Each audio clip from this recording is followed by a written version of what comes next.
Damian Blackstone operated on a level where even the weather was expected to adhere to a schedule.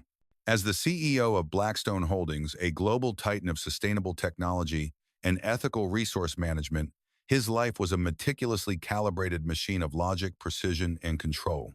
He was concluding a difficult but successful negotiation on his encrypted phone, his voice a calm, resonant baritone that could soothe anxious investors or dismantle a hostile board member with equal efficiency.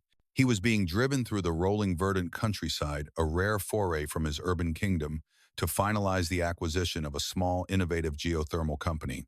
Everything was proceeding as it always did according to plan. His impending engagement to Lady Annabel Covington was another part of that plan. It was a perfect strategic alliance, a merger of two of the country's most powerful families. Annabel was the ideal partner, on paper beautiful, impeccably bred, and possessing a social grace that was a valuable asset in his world. Their relationship was one of mutual respect and shared ambitions, a calm, sensible arrangement that would solidify their dynasties. He felt a quiet satisfaction, though not a passionate fire, when he thought of her. The grand engagement party scheduled for the following evening at his ancestral estate would be the official unveiling of their union, another meticulously executed step in a well-planned life. It was then that the sky, in an act of breathtaking insubordination, decided to tear itself open. The change was violently sudden. One moment the sun was casting long golden shadows across the hills. The next, the world was a maelstrom of slate, gray clouds, howling wind, and a torrential, blinding rain. The country lane his driver was navigating instantly transformed into a treacherous river of mud. A sharp crack of thunder echoed, sounding like the sky itself was splitting, and a massive oak tree, ancient and proud, groaned and then crashed across the road ahead, its gnarled branches blocking their path completely. The state-of-the-art sedan, a fortress of German engineering, slid to a halt, its engine sputtering and dying as the electronics shorted out. They were stranded. For a man like Damien, the loss of control was a more violent jolt than the storm itself. His phone was dead, the car was a useless metal shell, and they were utterly isolated. After a futile attempt by his driver to restart the car, Damien made a decision. He would not sit and wait for a rescue that might not come for hours. Stripping off his expensive suit jacket, he stepped out into the raging storm. The wind and rain hit him like a physical blow, plastering his tailored shirt to his skin and soaking him to the bone in seconds. He was a creature of the boardroom, a man whose environment was always perfectly climate-controlled. Here, in the raw, untamed fury of nature, he was just a man cold, wet, and out of his element.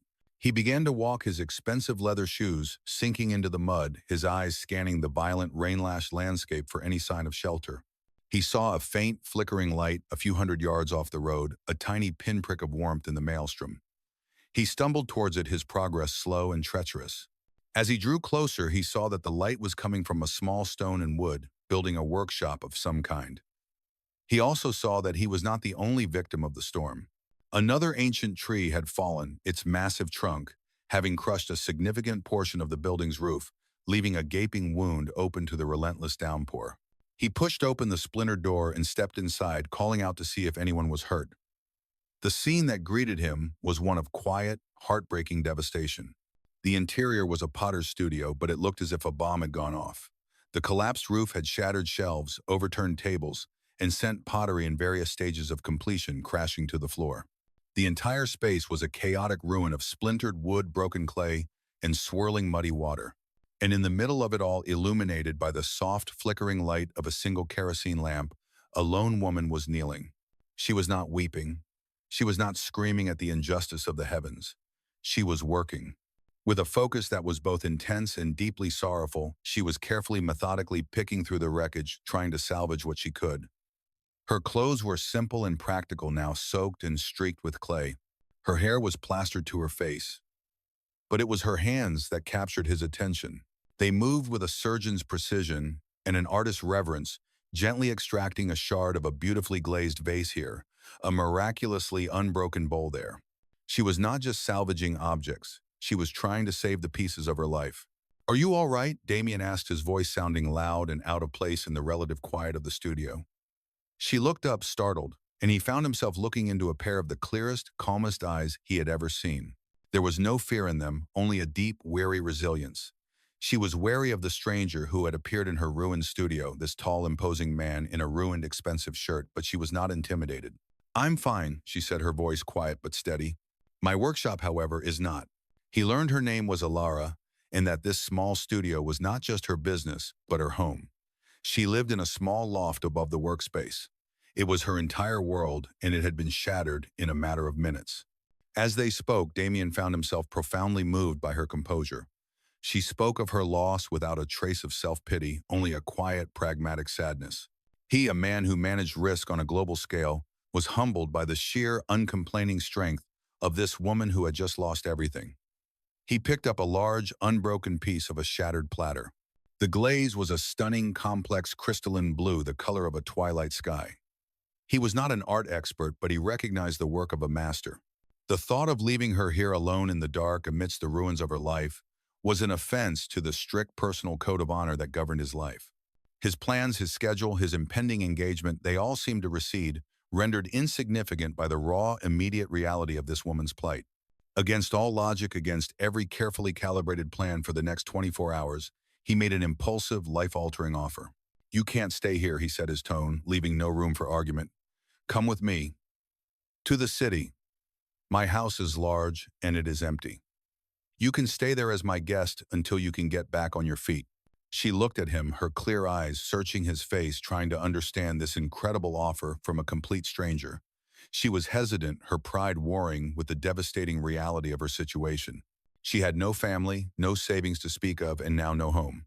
She had nothing left but the clothes on her back and the few unbroken pieces of her art. Seeing her hesitation, he added, "Please, allow me to do this. It would be the only decent thing to do." Finally, with a small, reluctant nod, she agreed. As his driver, who had finally managed to restart the car, arrived at the studio, they prepared to leave.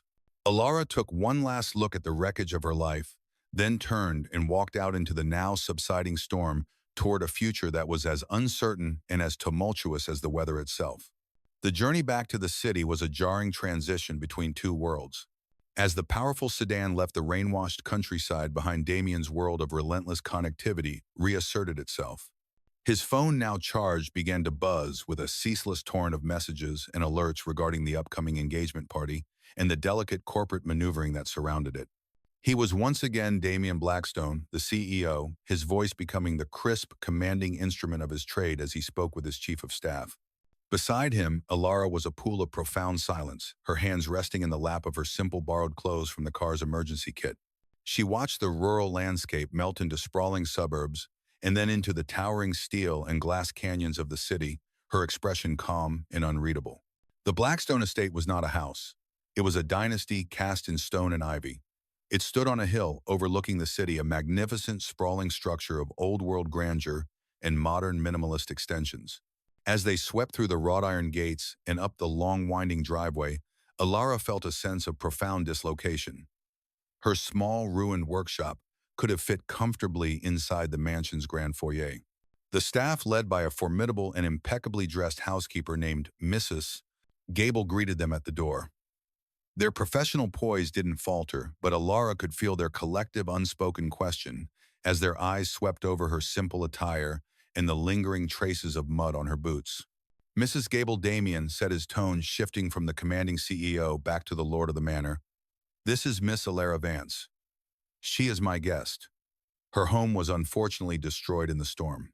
Please show her to the Blue Suite and see that she has everything she needs."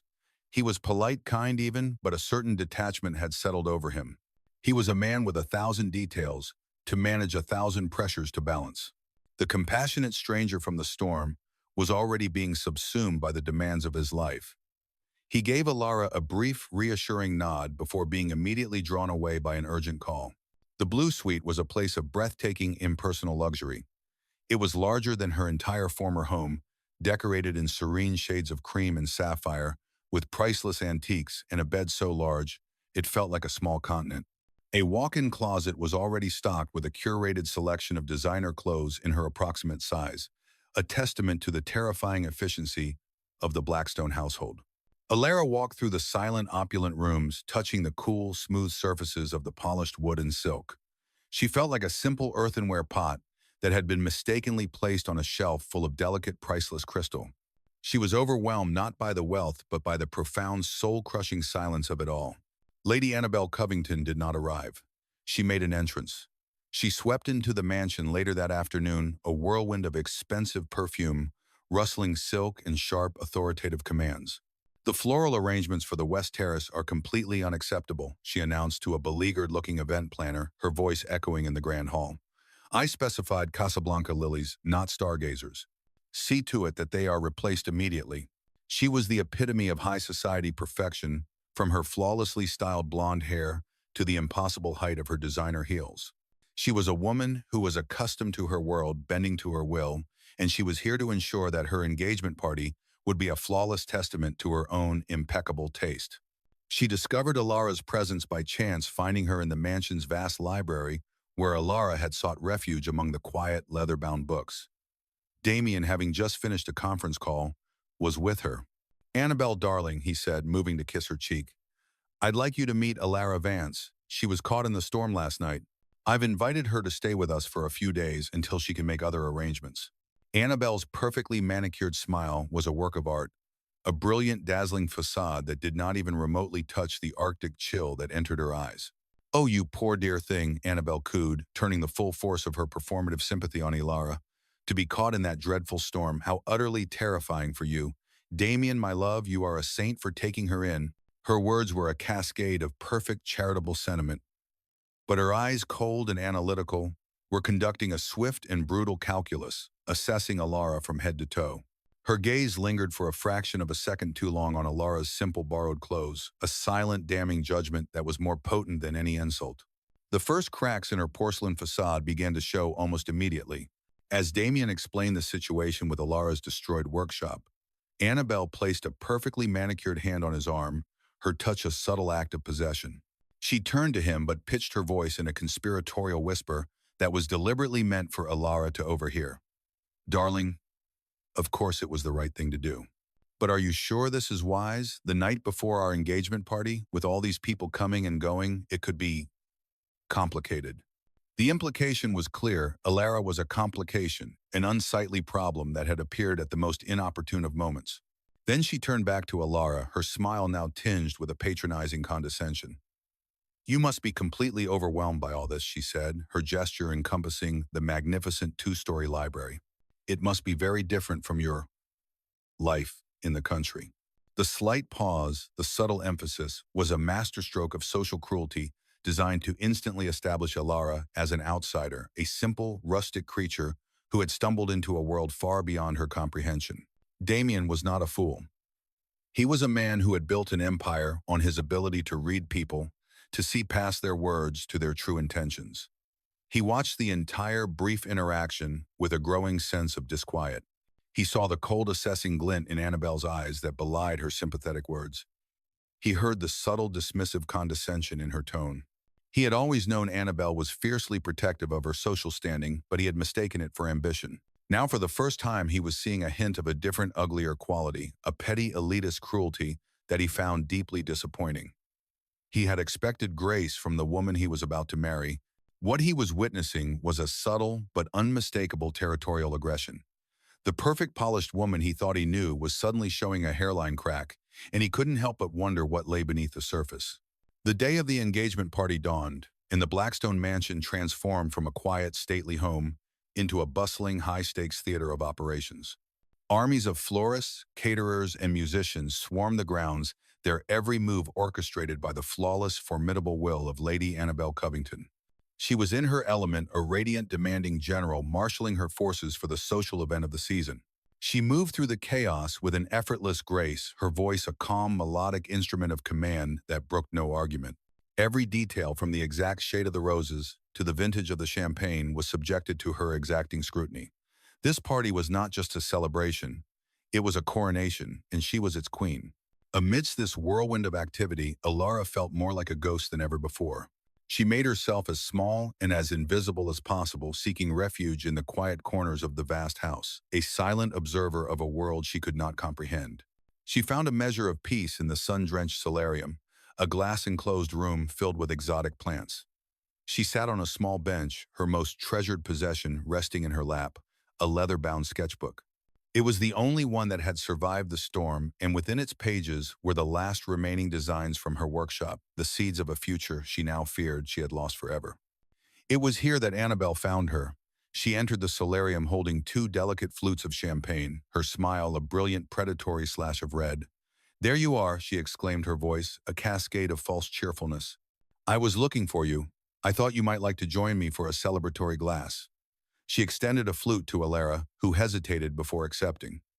"Oh, and what is this?" Annabelle asked, her eyes landing on the sketchbook. "Your little hobby. How charming." "May I?" Without waiting for an answer, she leaned in her movements a little too quick, a little too eager. What happened next was a masterpiece of calculated cruelty. As Annabelle leaned over the sketchbook, a liveried servant passed by with a tray of appetizers.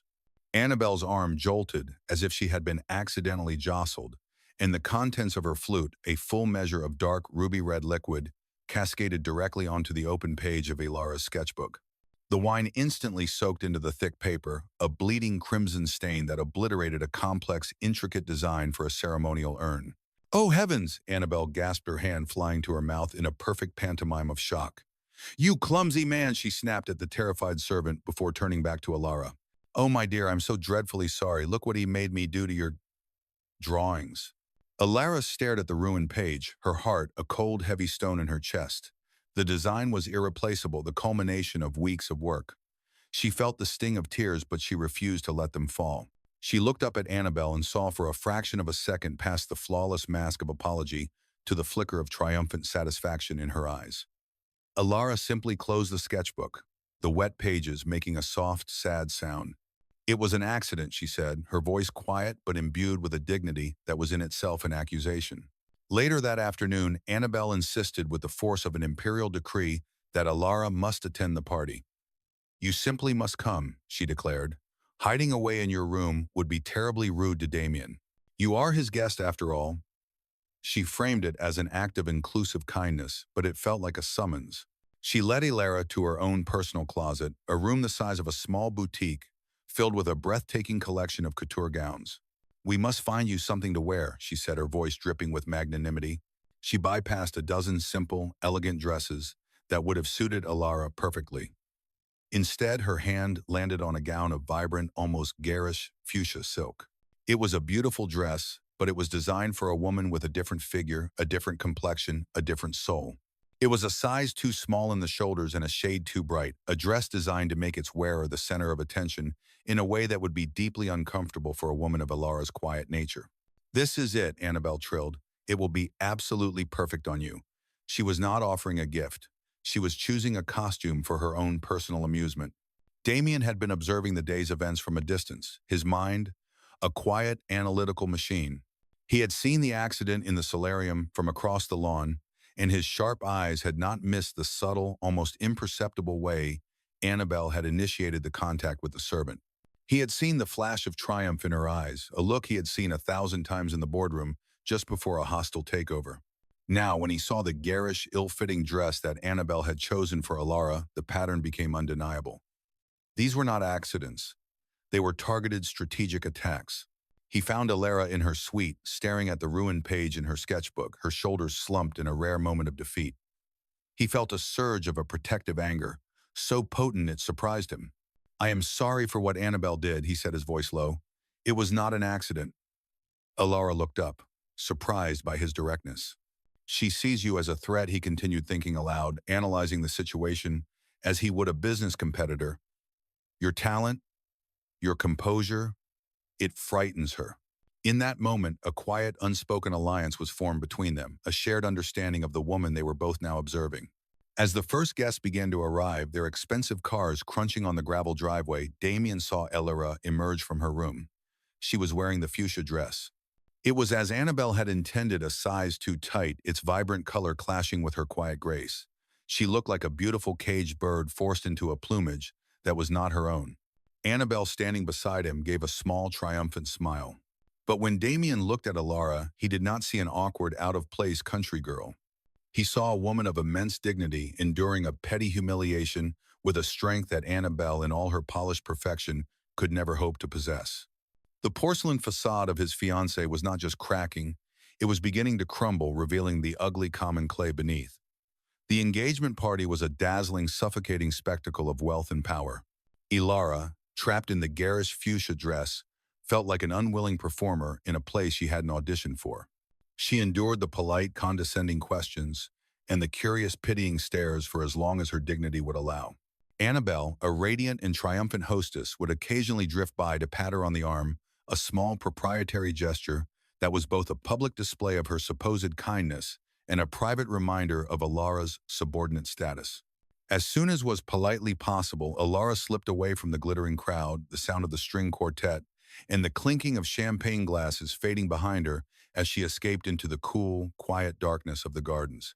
She wandered through the manicured grounds following a forgotten stone path that led away from the main house.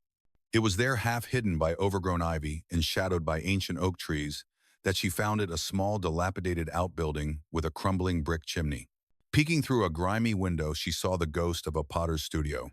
A massive, old-fashioned kiln stood cold in one corner, and a kick-wheel covered in a thick shroud of dust and cobwebs sat in the center of the room. It was a place of forgotten creation, a sanctuary of neglect. To Ilara, who felt as though her own creative soul was suffocating, it felt like a long-lost home. The following morning, after the last of the guests had departed and a fragile, tense quiet had descended upon the mansion, Ilara sought out Damien. He was in his study, a formidable room of dark wood and leather, looking weary from the social exertions of the previous night. She stood before his massive desk, a small, humble figure in his world of immense power. She did not speak of Annabelle's cruelty or her own humiliation. "Mr. Blackstone," she began, her voice quiet but firm, "I found the old kiln house on the grounds. I am a potter. It is my trade. It would be a great kindness if you would allow me to clean it, to use it, to work. It would help me feel less like a burden." Her request, so simple and so rooted in a desire to create rather than complain, struck a chord with Damien. He was impressed once again by her resilience. Annabelle would have demanded apologies and expensive gifts after such a social ordeal. Ilara was asking only for access to a dusty, forgotten room and the dignity of her own labor. "Of course," he said, without hesitation, a genuine warmth in his voice. "Consider it your own for as long as you are here." He immediately instructed Mrs. Gable to provide Ilara with anything she might need, clay glazes, tools, and the assistance of the groundskeepers to ensure the building was safe and the electricity restored. The abandoned studio became Ilara's sanctuary. She did not just clean it, she resurrected it. With a focused, joyful energy, she swept away the years of dust and neglect, repaired the old equipment with a mechanic's skill, and brought the entire space back to life. Here she was not the awkward, out-of-place guest from the mansion. She was a master in her own domain. The hesitant, quiet woman was replaced by a confident, powerful creator, her movements sure and efficient, her entire being humming with a quiet, purposeful energy. The very air in the small building seemed to change, charged with the magic of a sacred space being reclaimed. Damien, stressed from the fallout of the party and the increasingly strained interactions with Annabelle, found himself drawn to the kiln house. He had intended to check on her progress, but he found himself standing in the shadows of the doorway, simply watching. He was mesmerized. He watched as she took a rough, shapeless lump of common earth, and with a skill that seemed both instinctual and profoundly intelligent, began to shape it on the wheel. Her hands, so steady and sure, seemed to be in a silent, intimate conversation with the clay, guiding it, coaxing it, transforming it into a vessel of breathtaking elegance and grace. He began to visit the studio daily, his visits growing longer each time. At first, he would watch in silence, but soon a quiet dialogue began between them. He would ask questions about her craft, his inquiries surprisingly insightful, and she would answer, her voice filled with a passion he had never heard from her before. She spoke of the chemical secrets of glazes, of the physics of the kiln, of the ancient history of her art form. She spoke of the Japanese concept of wabi-sabi, of finding profound beauty in the imperfections and asymmetry that made each piece unique. "Perfect things are cold," she explained, her hands shaping the lip of a delicate vase. "It is the small flaw, the unexpected variation, that gives a piece its soul." Her words were a quiet revelation to Damien. He lived in a world that demanded perfection, the perfect deal, the perfect image, the perfect fiancée. Annabelle was that perfection, a flawless, polished, and ultimately cold and empty vessel. Alara, with her quiet dignity and her philosophy of finding beauty in the authentic and the imperfect, was offering him a glimpse into a different, more meaningful world. He was a man who dealt in assets and valuations, but he was beginning to understand that true worth could not be measured in carats or stock points. It was measured in substance and passion, and in the quiet, unshakable integrity of one's own soul. After several days of intense, focused work, Elara completed her first piece. It was a large, magnificent vase, its shape a classic, timeless form, but its glaze was a work of pure genius. It was a complex crystalline blue, the color of the twilight sky, after a storm with a subtle web-like pattern of crazing that was not a flaw, but a feature of its profound beauty. She had not just created a pot, she had captured the essence of the storm that had brought her here and transformed it into a thing of serene, powerful beauty. She presented it to Damien not as a gift, but as a simple offering of thanks for the use of the studio. He took the vase in his hands, its weight solid and cool its surface, a universe of texture and color. He was genuinely, completely, and utterly in awe. This was not the work of a country girl with a charming hobby. This was the work of a master artist, a piece that could have held its own in any of the world's most prestigious galleries. He looked from the masterpiece in his hands to the woman who had created it, her face smudged with a bit of clay, her eyes clear and bright with the quiet pride of a creator. And in that moment of startling clarity, he realized that the choice he was about to make was not between two women, but between two worlds, a world of perfect hollow appearances and a world of deep, flawed, and breathtakingly real beauty. The vase Alara had created did not remain in the quiet sanctuary of the kiln house. Damien, in a move that was both a genuine appreciation of her art and a subtle act of defiance, had placed it in the most prominent position in his private study atop a pedestal where a priceless Ming Dynasty sculpture had once stood. To any visitor, it was a striking piece of modern art. But to Annabel Covington, it was a declaration of war. She saw it every time she entered his study, a constant, silent testament to the growing bond between her fiancé and the dirt-streaked country girl he had brought into their lives. The vase, with its deep, soulful beauty, was everything she was not, and she hated it with a silent, venomous passion. Her carefully constructed world, a world in which she was the undisputed center of Damien's attention, and the soon-to-be mistress of the Blackstone dynasty, was being threatened. Her subtle campaign of microaggressions and condescending remarks had backfired spectacularly, serving only to highlight Alara's quiet grace and push Damien further away from her. The polite, polished mask of Lady Annabel was beginning to slip, revealing the panicked, desperate woman beneath. She knew she needed to escalate her tactics to remove the threat of Alara not with subtle social stings, but with a single, decisive, and annihilating blow. Her chosen instrument was a young, ambitious housemaid named Clara, a girl whose eyes held a familiar, hungry glint of avarice that Annabel knew how to exploit. She summoned the maid to her private suite, a room of opulent silks and glittering jewels. The seduction was swift and brutally effective. Annabel did not waste time with pleasantries. She opened her jewelry box and let the diamonds spill across the velvet lining like a river of captured starlight. "This is the world I live in," Clara Annabel said, her voice a low conspiratorial purr. "And it is a world where loyalty is rewarded." She pressed a thick envelope of cash into the girl's hand, followed by a small, exquisite designer handbag, a down payment.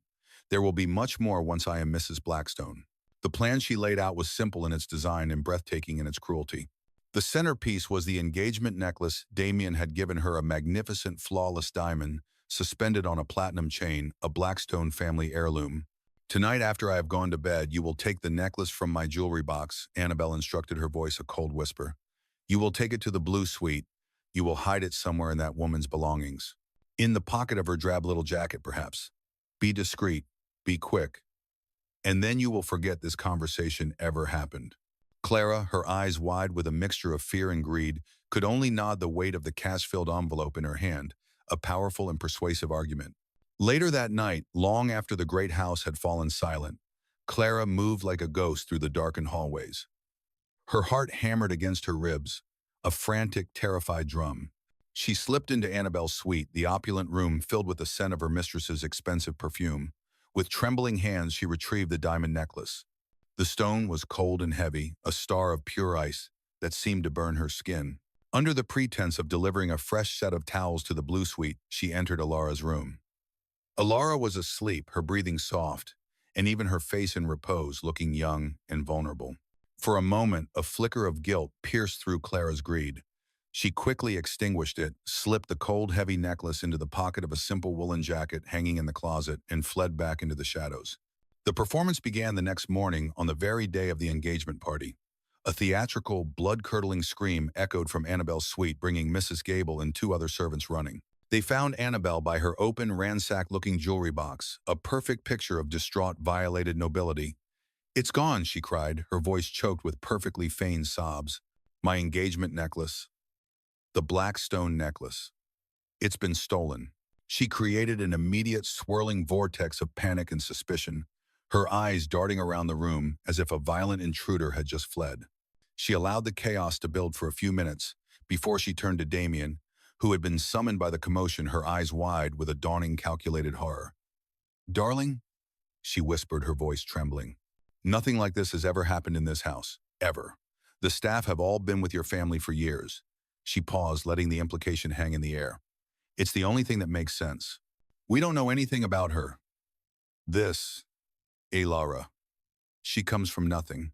She must be desperate." She was not just making an accusation. She was planting a seed of poison, using Elara's poverty, the very thing she despised, as a weapon.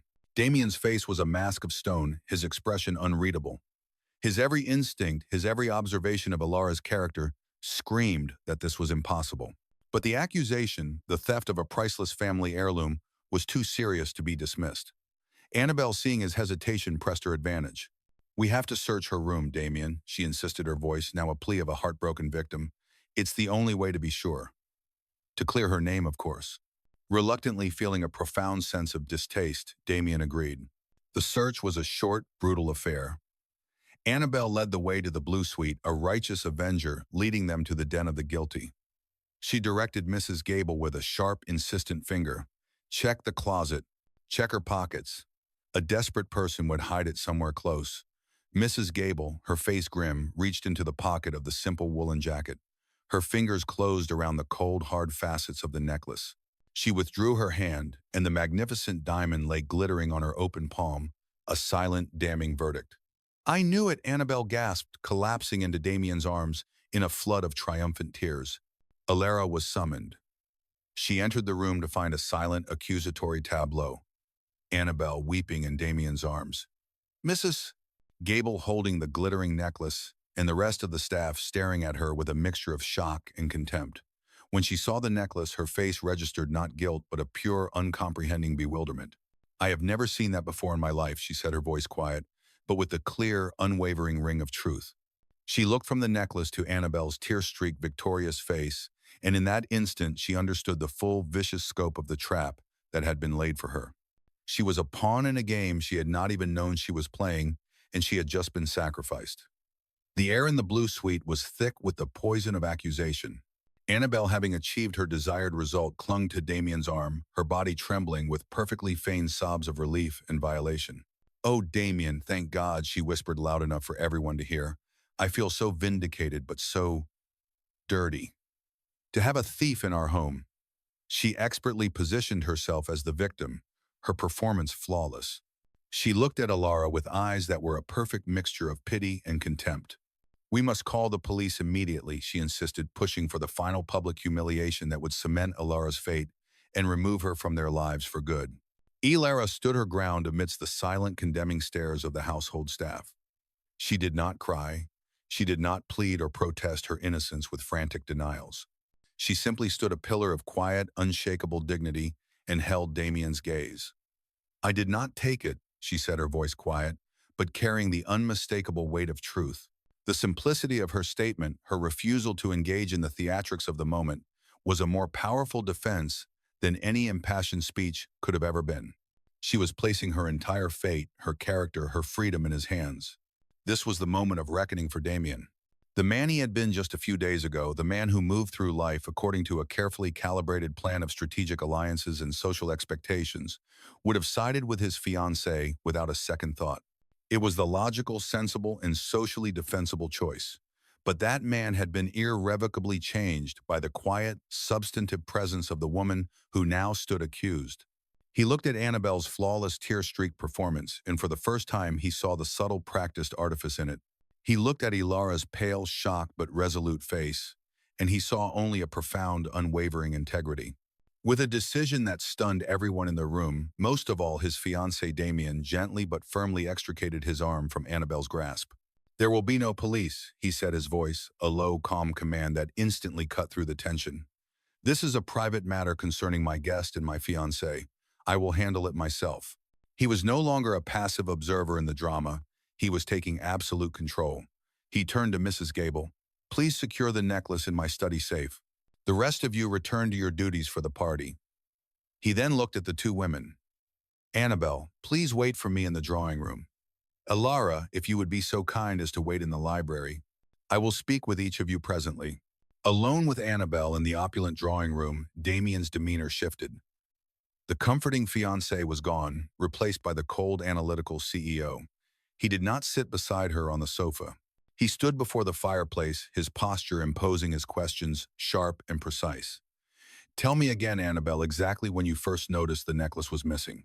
He cross-examined her, his tone devoid of all emotion, probing her story for inconsistencies. "Was your jewelry box locked? Who has had access to your suite today? Why did you only notice its absence now?" Annabelle, who had expected to be coddled and comforted, found herself on the defensive, flustered by his clinical, dispassionate interrogation. Her emotional, slightly contradictory answers only served to deepen the cold knot of suspicion in his gut. He did not go to the library to speak with Ilara. He went to his own private sanctuary, a high-tech security office hidden behind a secret panel in his study. This was the true nerve center of the Blackstone estate, a room where he could monitor every corner of his domain.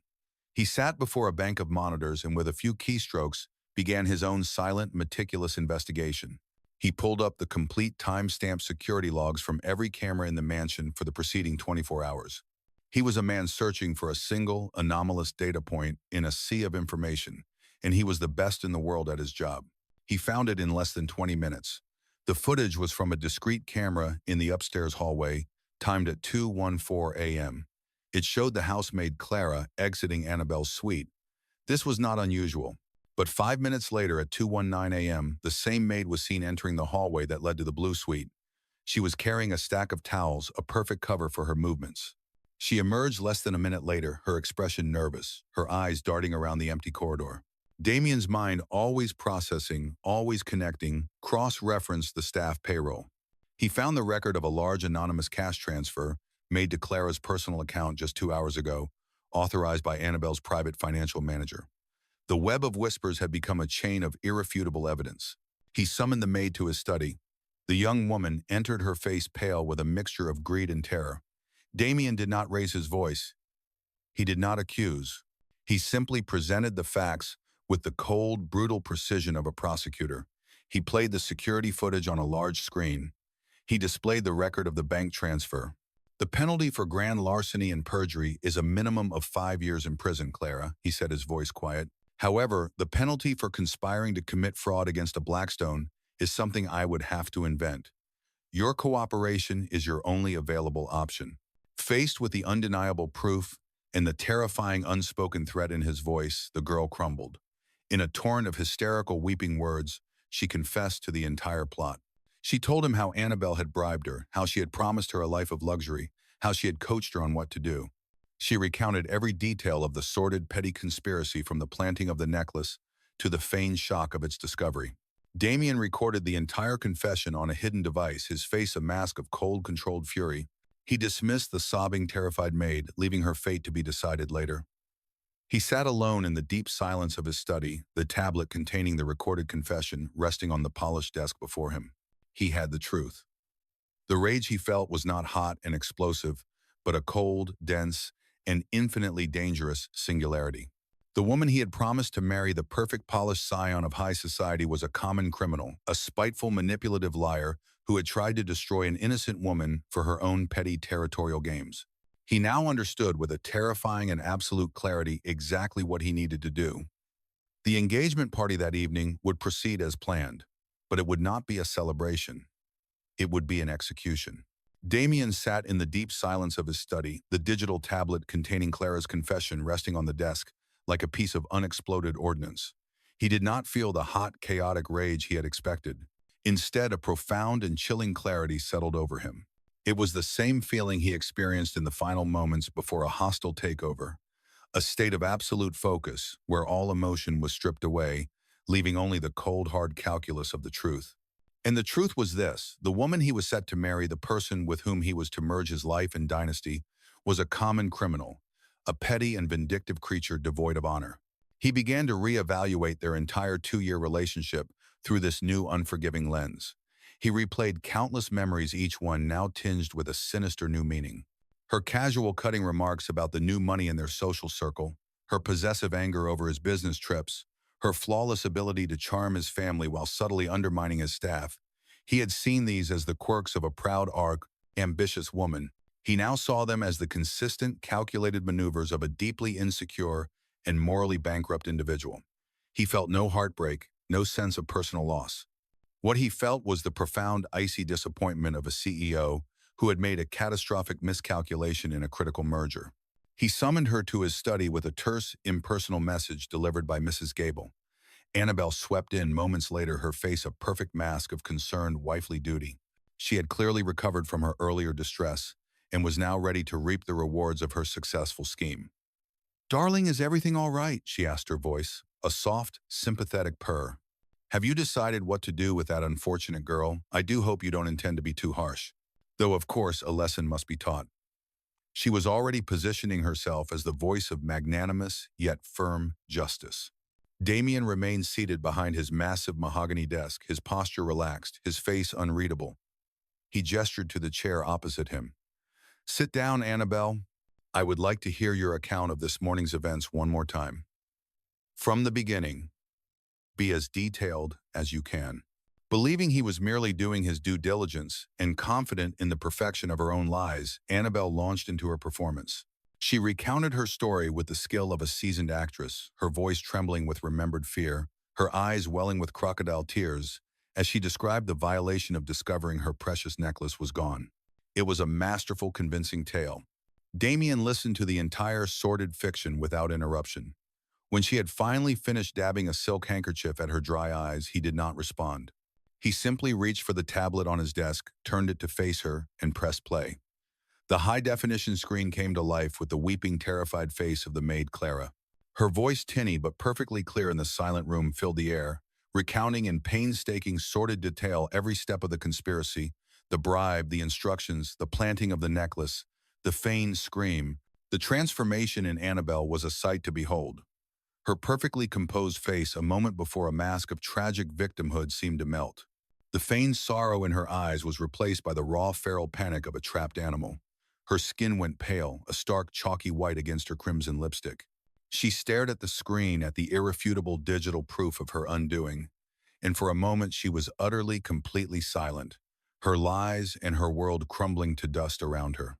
When it became clear there was no escape, no possible way to lie her way out of this, the polished, elegant facade of Lady Annabelle Covington did not just crack, it vaporized in a blaze of pure ugly rage. The society princess vanished, replaced by a snarling, venomous shrew. So what? She shrieked, her voice a shrill, grating sound that was utterly alien to the woman Damien thought he knew. "What if I did?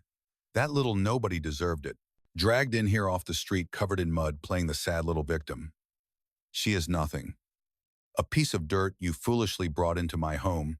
She rose from her chair, her body trembling with a furious, unrestrained hatred. "Did you really think this was about love, Damien? Don't be a fool. This was a merger of dynasties, Blackstone and Covington. It was about securing our family's futures, and I was simply cleaning up a messy, inconvenient complication you created. She doesn't belong in our world, and I did what was necessary to remove her." Her tirade was a confession not just of her crime, but of her entire worldview. A cold, elitist philosophy where people without wealth or status were not human beings but obstacles to be removed. Damien listened to the ugly, hate-filled words, his own face a mask of cold, profound disgust. She had just confirmed more completely than any recording could the absolute poverty of her own soul. He rose from his chair, his height and his stillness a commanding, intimidating presence. You are right about one thing, Annabelle, he said, his voice dangerously quiet. This was indeed a merger. And as the CEO of my own life, I have assessed the partnership and found it to be a catastrophic liability. He walked around the desk until he stood directly before her. Our engagement, our alliance, our future, it is all hereby terminated. He then went to his private bar, poured 2 glasses of whiskey and handed one to her. The gesture was so unexpected, it stunned her into silence. Tonight's party will proceed as planned, he stated his voice, leaving no room for argument. Our families have invested too much political and social capital to have it implode in a last-minute scandal. You will be my smiling, perfect fiancé for one more evening. You will play your part and you will play it flawlessly. And at the end of the night, we will make a quiet joint announcement about our amicable separation.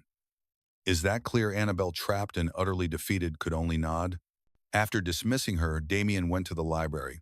He found Ilara sitting by the window, a book open but unread in her lap. He stood before her, the full weight of his own misjudgment, a heavy burden. I have spoken with Annabelle, he said simply. I know that you are innocent. The maid confessed to the entire plot. He then offered her the one thing he could, a sincere, profound, and deeply humbling apology. I am sorry, Ilara. I am sorry for ever doubting you, and I am deeply sorry for what you have been forced to endure in my home. I brought you here to offer shelter, and instead I exposed you to a cruelty you did not deserve. It was a failure of my judgment, and I am responsible. Ilara looked up at him, and in her clear, calm eyes he saw not triumph, but a quiet, dignified understanding. A new fragile respect was being forged between them, born from the ashes of a terrible lie. The hours leading up to the engagement party were a masterclass in surreal psychological theater. An unspoken, deeply unsettling truce had been declared, and the Blackstone mansion became a stage where everyone was playing a part. Annabelle, with a resilience born of pure, unadulterated arrogance, resumed her role as the perfect radiant fiancée with breathtaking skill. She glided through the bustling halls, overseeing the final frantic preparations, her voice a melodic instrument of command, her smile a dazzling, flawless mask. To any outside observer, she was a woman deeply in love on the cusp of her greatest triumph. Her relief was palpable. In her mind, Damien's decision to proceed with the party was not a stay of execution. It was a complete and total pardon. She interpreted his actions through the only lens she possessed, that of cold, hard pragmatism. He was a Blackstone. She was a Covington. Their union was a dynastic merger of immense importance, a consolidation of power that transcended petty personal disagreements. She believed he had simply made a calculated business decision, weighing her minor transgression against the catastrophic scandal of a last-minute cancellation. She saw his choice not as a trap but as a sign of his ultimate weakness, his subservience to the demands of their class. Emboldened by this profound misunderstanding, she allowed herself one final private act of cruelty. She found Ilara in the library where she had taken refuge from the pre-party chaos. Annabelle entered, closing the heavy oak doors behind her, her smile a thin, sharp line. I'm so glad we had this little chat with Damien, she began, her voice a low, condescending purr. It's important for men to see that we can be rational, even when we are emotional. He knows what's important now. He knows where his duty lies. She moved closer, an apex predator circling her prey. So I want to be very clear with you, Annabelle continued, her voice dropping to a venomous whisper. Enjoy the canapés tonight. Enjoy watching how our world works. Because after the last guest has departed, you will be gone. Damien has made his choice, and it was never going to be you. You are a temporary diversion, a rustic little amusement. I am the future lady of this house. Do not for one second forget that. She delivered the monologue with a triumphant final finality, completely unaware that she was not delivering a warning but her own eulogy. Ilara simply met her gaze, her face calm and unreadable, her silence more powerful than any retort. While Annabelle was busy preening for her imagined victory, Damien was in his security office preparing for a very different kind of engagement. This was not a social event.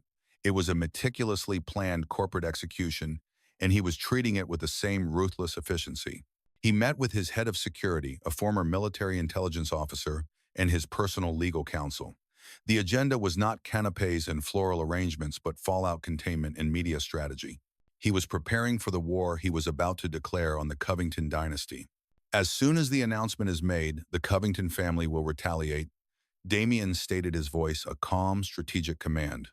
They will attack our stock and attempt to poison our reputation with the press. I want our financial team to be ready to insulate our key assets. I want our PR team to have a counter-narrative prepared emphasizing integrity and honor. He reviewed the evidence one last time, the high-definition security footage, the crystal-clear audio of Clara's recorded confession, the damning record of the bank transfer. Every piece was a perfectly sharpened weapon ready to be deployed.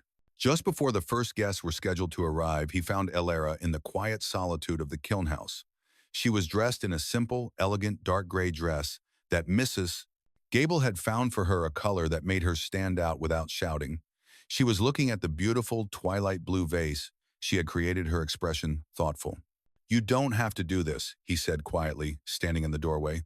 "I can have a car take you away from here before it all begins. You've endured enough." Elara turned to face him, a new surprising strength in her eyes. "You believed me when no one else would have," she said. "You chose the truth over the easy lie. I think I owe it to you to see that truth brought into the light." A new unspoken alliance solidified between them in that moment. She was no longer a victim he was protecting or a guest he was sheltering. She was his partner in this act of public justice. "I need a witness, Elara," he confessed, his voice raw, with a sincerity she had not heard before. "A witness to the fact that character, that integrity is worth more than any alliance or fortune. I need you there to remind me of what is real." She gave a single solemn nod. "I will be there." The party began. The Blackstone mansion glittered, a veritable galaxy of old money and new power.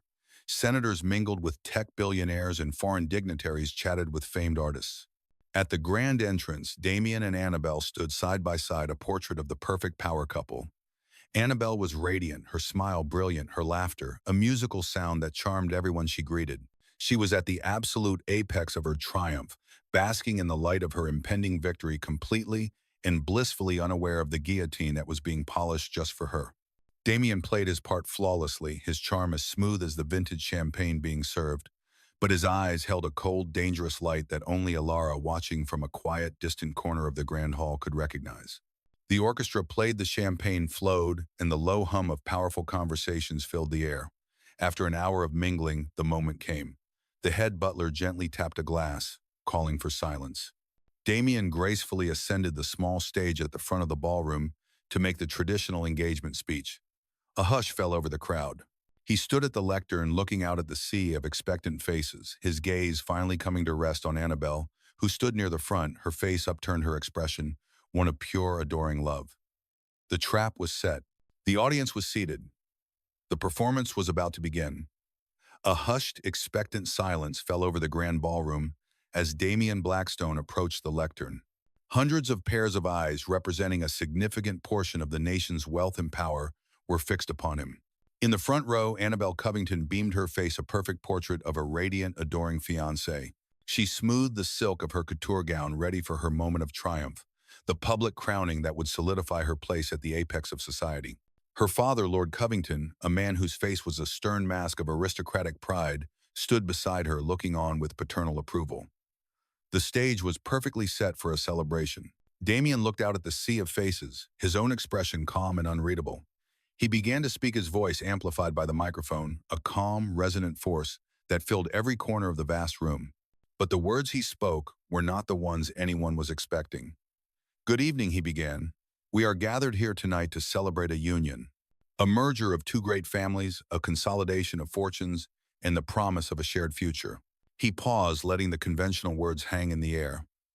"But any structure, whether it is a business or a marriage, is only as strong as its foundation. And the foundation of any union worth building must be a bedrock of truth, honor, and integrity." A faint, confused murmur rippled through the crowd. This was not the celebratory, light-hearted tone of an engagement speech. Annabelle's perfect smile tightened by a fraction. Damien continued, his voice taking on a narrative, almost philosophical quality. "Recently, I was granted the privilege of witnessing a profound test of human character. I saw an individual who had lost everything, their home, their work, the sum of their life's creations, face that catastrophic loss, not with bitterness or despair, but with a quiet, unbreakable dignity." As he spoke, his eyes briefly flickered to the back of the room where Elara stood in the shadows, a silent, unnoticed observer. "I watched this person work, creating beauty from common earth, finding purpose in their own labor, asking for nothing." He went on, his voice gaining a new intensity. "And then I was forced to witness another kind of character. A character that sees vulnerability not as a reason for compassion, but as an opportunity for cruelty. A character that uses wealth not to build but to break. A character that cloaks a heart of petty jealousy and vicious deceit behind a flawless mask of social grace. Annabelle was no longer smiling. Her face had gone pale, a stark, chalky white against the glittering backdrop of the party. She knew. She knew this was about her. In my world, in the world of business, Damien said, his voice now turning cold and sharp as steel, we do not deal in rumor or innuendo. We deal in facts. In evidence. I believe the same exacting standard should apply to the most important merger of all, the merger of two lives. At a silent, almost imperceptible nod from Damien, his head of security standing by a control panel at the side of the stage pressed a button. A massive projection screen, which had been hidden behind a heavy velvet tapestry, descended silently from the ceiling behind him, its blank white surface a canvas for the coming execution. The first image that flashed onto the screen was a high-definition still from the mansion's security cameras. It showed the maid Clara nervously entering Annabelle's suite in the dead of night. Annabelle's father, Lord Covington, rose halfway from his seat, a look of furious confusion on his face. Before he could speak, the image was replaced by a pure black screen, and the sound of Clara's voice, a terrified weeping confession, filled the silent, cavernous ballroom. Every guest, every reporter, every member of their two proud families heard her detail the entire sordid plot, the bribe, the stolen necklace, the planting of the evidence, and the coaching she had received from Annabelle on how to act. When the recording ended, the silence in the room was a physical thing, a heavy, suffocating blanket of pure, unadulterated shock. The screen behind Damien then came to life again, this time with a live feed from a hidden camera in the hallway, displaying a pale and trembling Clara, flanked by two security guards, ready to give her statement to the authorities. The evidence was absolute, irrefutable, and utterly damning. Annabelle was frozen in place, her face a grotesque mask of horror, her beautiful, perfect world incinerated in a blaze of public humiliation. Damien Blackstone let the silence stretch for a long, agonizing moment, ensuring every person in the room fully absorbed the magnitude of the deceit. Then he delivered the final killing blow. The motto of the Blackstone family, the words upon which my grandfather built this empire, is integritas ante omnia, he said, his voice a low, chilling verdict. Integrity before all. Lady Annabelle, you have demonstrated tonight and in the days preceding that you are a woman utterly devoid of integrity, of honor, and of simple human decency. He looked directly at her, his gaze holding no anger, only a profound, icy contempt. Therefore, I cannot and I will not unite my name or my family's legacy with yours. This engagement is terminated. The room erupted. The sound was a tidal wave of gasps, of shocked whispers, of the frantic clicking of cameras from the press corps at the back. Annabelle, the focus of 1,000 staring, condemning eyes, let out a single strangled sob and collapsed into her chair, a broken doll in a designer gown. Her father, his face purple, with a mixture of rage and shame, looked as if he might have a stroke. Amidst the chaos he had so calmly orchestrated, Damien held up a hand for silence. I apologize to my esteemed guests for this necessary piece of business, he said. But I cannot conclude without acknowledging the person whose quiet strength and unwavering integrity in the face of this ugliness has been a profound inspiration. He turned his gaze, sweeping over the shocked crowd, and pointed toward the back of the room.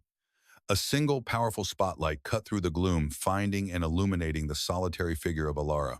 She was stunned, caught completely off guard, the sudden attention, a physical blow. She stood frozen in the beam of light, her simple gray dress, a stark contrast to the glittering jewels of the women around her. Her face pale, but her expression calm, her dignity, an unshakable shield. The entire room turned, a sea of faces staring at this mysterious, unknown woman who was the catalyst for the social execution of the decade. Damien then descended the stage, and with the eyes of the world upon them, he walked directly through the chaos, his path unwavering until he stood before her. He ignored the shouted questions of the press, the furious glare of Lord Covington, and the weeping form of his now ex-fiancée. He stopped in front of Alara, and in a gesture of the most profound and public respect, he offered her his arm. The message was unmistakable. A queen had been dethroned, and a humble potter from the country was now standing at the king's side. The aftermath of the engagement party was not a quiet fizzle, but a deafening explosion. The story was a firestorm consuming the headlines of every newspaper and gossip blog in the country. The Blackstone betrayal, one paper called it, The engagement party execution screamed another. Annabelle Covington and her family, who had built their entire identity on a foundation of flawless public image and unassailable social standing, were now a public disgrace. A cautionary tale whispered at every subsequent high society gathering. Damian Blackstone, in a single 5-minute speech, had turned their greatest asset, their name, into their most profound liability. The mansion, which had been a glittering stage for the drama, was now a silent, tense command center. Damien, having weathered the initial storm of frantic calls from his own shocked family, was now in his study managing the inevitable fallout. As predicted, the first official counterattack came in the form of a call from Lord Covington himself. The man's voice, usually a bored, aristocratic drawl, was a low, guttural snarl of pure hatred. "You have publicly and completely destroyed my daughter Blackstone," he hissed. "You have made an enemy of my house. I will see to it that your entire empire is reduced to ash and rubble. You will regret this day for the rest of your miserable life." The Covingtons were not a family to make idle threats. Their influence was vast, a web of old money and political connections that was deeply entrenched in the nation's infrastructure. Their retaliation was swift and targeted at Damien's most ambitious and vulnerable new venture, a cutting-edge geothermal energy project that relied on highly specialized heat-resistant ceramic components for its turbines. The sole global patent holder and producer of these essential components was a materials science company owned and controlled by the Covington family. Within hours of Lord Covington's call, every contract between Blackstone Holdings and the company was summarily and irrevocably canceled, citing a specious breach of their moral conduct clause. The blow was a potential death knell for the entire multi-billion-dollar project. Damien's team of engineers and supply chain experts were in a state of controlled panic. Finding an alternative supplier was impossible. The Covingtons held the monopoly. Reverse engineering the components would take years and violate a dozen international patents. The project, the future cornerstone of Blackstone Holdings' green energy division, was effectively crippled. While his team scrambled to find a solution, the Covington-controlled media outlets launched a brutal smear campaign painting Damien as a volatile, dishonorable man whose erratic behavior now threatened the stability of his own company. Days turned into a week of intense, frustrating strategy sessions. Damien sat in his boardroom, listening to his chief engineer, a brilliant man named Dr. Alistair Finch, explain the technical impossibility of their situation. "The problem is the thermal coefficient of the ceramic," Finch explained, pointing to a complex diagram of molecular structures. "The Covington component uses a proprietary yttria-stabilized zirconia composite. Nothing else can withstand the pressure and temperature extremes within the turbine. We simply cannot replicate it or create a viable alternative on our timeline." The room was filled with a sense of grim, helpless defeat. Alara had remained at the mansion not as a guest, but as a silent, steadfast presence. She had seen the toll the crisis was taking on Damien, and she felt a quiet, unwavering loyalty to the man who had defended her honor so completely. She spent her time in the kiln house, the act of creation, a centering force amidst the chaos. She had overheard the frantic technical conversations, the talk of ceramics and thermal shock. That evening, she quietly entered Damien's study, where he was staring at a set of the failed turbine schematics, his face a mask of exhaustion and frustration. "Excuse me," she said, her voice a quiet intrusion into his stressful solitude. He looked up, his expression softening slightly when he saw her. "I don't mean to interrupt," she continued, her gaze falling on the complex engineering diagrams on his desk. "But I overheard your engineers talking about the ceramic components." "May I?" Hesitantly, he nodded, and she stepped forward, her eyes scanning the blueprints. To his engineers, it was a complex materials science problem. To Alara, a woman who had spent a lifetime understanding the intimate relationship between earth, fire, and pressure, it was a firing problem. She looked at the chemical composition, reports, her finger tracing a line of data. "You're right," she said, more to herself than to him. "Zirconia is the standard, but it's brittle." She then looked at the turbine's operational heat and pressure specifications. "The problem isn't the core material. The problem is your molecular binding agent and your firing process. At these temperatures, the yttria stabilizer is failing, causing microfractures. You're trying to solve the problem with chemistry when the solution lies in physics and structure." Dr. Finch, who had just entered the room to give Damien another grim update, stopped in his tracks, staring at this unknown woman as if she had just started speaking in tongues. "And what would you suggest?" he asked, his tone laced with the skeptical condescension of an expert being lectured by a novice. Alara turned to him, her demeanor respectful but her knowledge absolute. You need to stop thinking of it as a solid component, she explained. You need to think of it like a crystalline glaze. The solution is a silicon carbide composite reinforced with alumina nanofibers. But the key is to fire it in a high-pressure nitrogen reduction atmosphere. It will force a denser, interlocking crystalline matrix. It won't just resist the heat, it will be strengthened by it. She picked up a pen and on the back of a discarded printout, she began to sketch. She drew not just a new chemical formula, but a detailed diagram of a modified kiln design explaining the precise temperature gradients and atmospheric pressures required.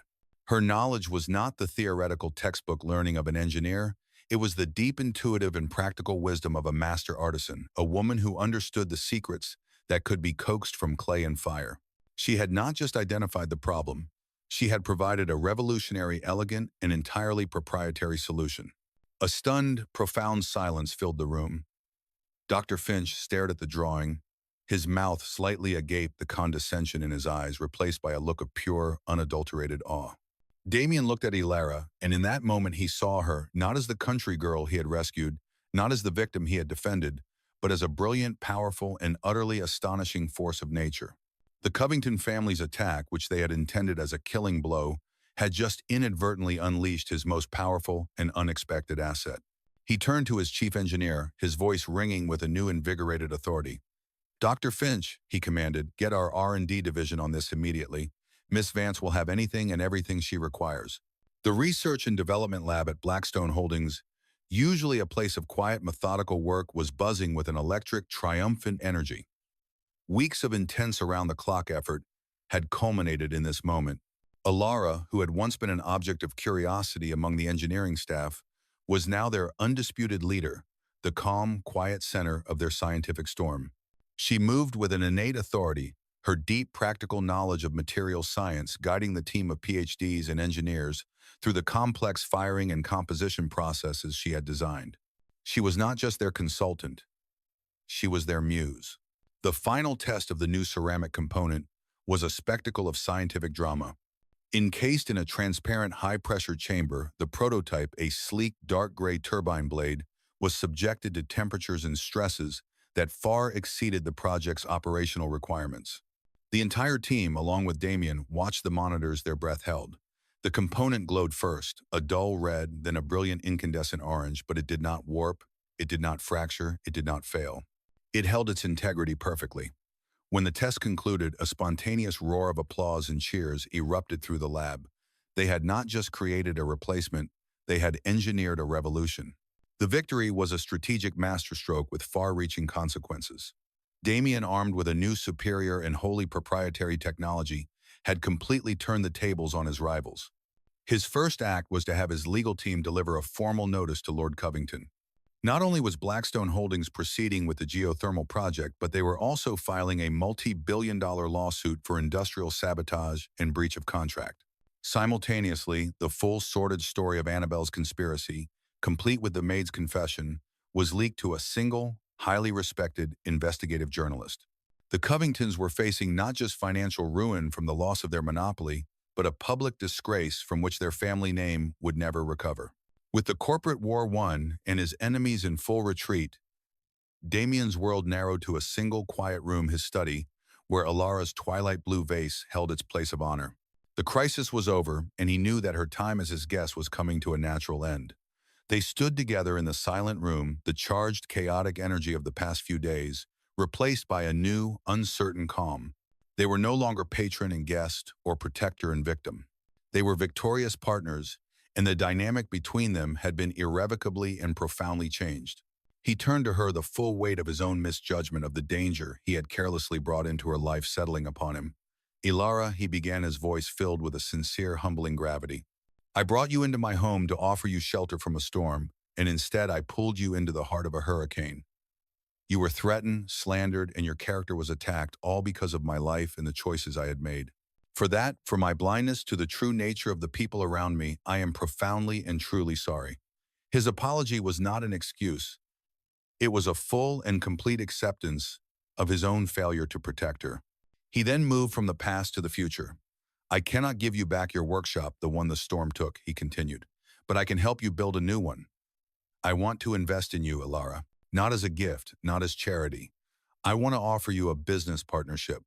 I want to be your first major investor to give you the resources to build a state-of-the-art studio and a global gallery for your work. A talent like yours deserves to be seen by the world, and my company knows how to build that stage. It was not the offer of a powerful man to a dependent woman. It was a proposition between equals, a recognition of her immense tangible worth. Alara listened, her calm, intelligent eyes searching his face. She was no longer the destitute woman who had been forced to accept his help out of desperation. Her victory in his lab had given her an undeniable bankable value. She knew that any venture capital firm in the country would leap at the chance to fund her now. His offer was not her only option. Her decision was not about finances, it was about their future. A slow, thoughtful smile touched her lips. I accept the partnership, Damien, she said, on two conditions. First, this will be my company. I will be its founder and CEO. You and your firm will be a silent partner on the board. Second, she added, her smile widening slightly, you will call me Alara. Several months later, on a sun-drenched patch of land in the Green Hills, where her old workshop had once stood, a new structure was rising. It was a stunning piece of modern architecture, a beautiful and functional fusion of a studio, a gallery, and a home, designed in collaboration with one of the world's leading architects. A simple, elegant sign near the entrance read, Vance Pottery. At the groundbreaking ceremony, Damien and Alara stood side by side, looking not at the small crowd of reporters and local dignitaries, but at the blueprints for the future. Their relationship was no longer defined by the chaotic storm that had thrown them together, but by the quiet, purposeful act of building something new. They were not lovers, not yet, but they were more than just business partners. They were two master craftspeople, he of industry, she of art, who had discovered a profound and synergistic respect for each other's skills. In the unfinished shell of her new studio, he picked up a piece of wet clay, and she came to stand behind him, her hands gently guiding his on the spinning wheel. The silence between them was no longer empty or tense, but filled with a world of unspoken, hopeful possibilities. They were starting over from the ground up, building a new foundation, not of stone or steel, but of a hard-won, beautiful, and undeniable truth.